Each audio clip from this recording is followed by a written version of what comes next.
ಕೇತುಗ್ರಸ್ತ ಚಂದ್ರಗ್ರಹಣದ ಹಿನ್ನೆಲೆಯಲ್ಲಿ ಮಂತ್ರಾಲಯ ಮಠದಿಂದ ಮಾಹಿತಿಯನ್ನ ಕೂಡ ನೀಡಲಾಗಿದೆ. ರಾಯರ ಮಠದಿಂದ ಗ್ರಹಣದ ಕುರಿತು ಸ್ಪಷ್ಟೀಕರಣವನ್ನ ನೀಡಿದ್ದಾರೆ. ಪೂಜೆ ಪುನಸ್ಕಾರದ ಕುರಿತಂತೆ ರಕ್ತ ಚಂದ್ರಗ್ರಹಣದ ಹಿನ್ನೆಲೆಯಲ್ಲಿ ಮಂತ್ರಾಲಯ ಮಠದಿಂದ ಮಾಹಿತಿ ಹೊರಬಿದ್ದಿದೆ. ರಾಯರ ಮಠದಿಂದ ಗ್ರಹಣದ ಕುರಿತು ಸ್ಪಷ್ಟೀಕರಣವನ್ನ ನೀಡಲಾಗಿದೆ. ಆಚರಿಸಬೇಕಾದ ವಿಧಿವಿಧಾನಗಳ ಬಗ್ಗೆ ಮಾಹಿತಿಯನ್ನ ಕೊಟ್ಟಿದ್ದಾರೆ. ವಾದಿರಾಜಾಚಾರ್ಯ ಅವರಿಂದ ಸಂಪೂರ್ಣವಾದಂತಹ ವಿವರಣೆ ಕೂಡ ನೀಡಲಾಗಿರುವಂಥದ್ದು.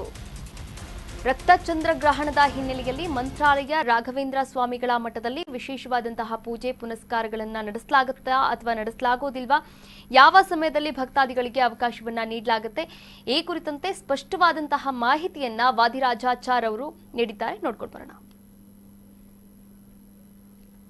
ಶ್ರೀ ಗುರುಭ್ಯೋ ನಮಃ. ಹರಿ ಓಂ.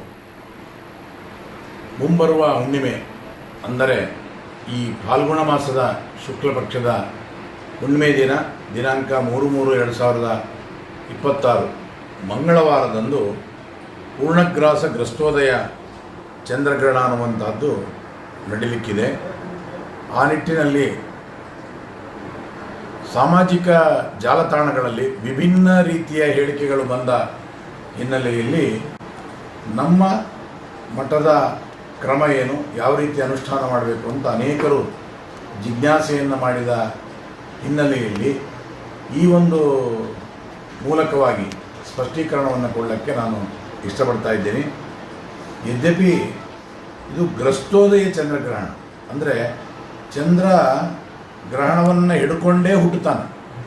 ಆದ್ದರಿಂದ ಮಧ್ಯಾಹ್ನ 3:19 ಗ್ರಹಣ ಪ್ರಾರಂಭವಾಗ್ತದೆ. ಆದರೆ ಚಂದ್ರೋದಯವಾಗುವುದತ್ತು ಗ್ರಹಣ ನೋಡಲಿಕ್ಕೆ ಸಂಬಂಧ ಸಿಗೋದಿಲ್ಲ.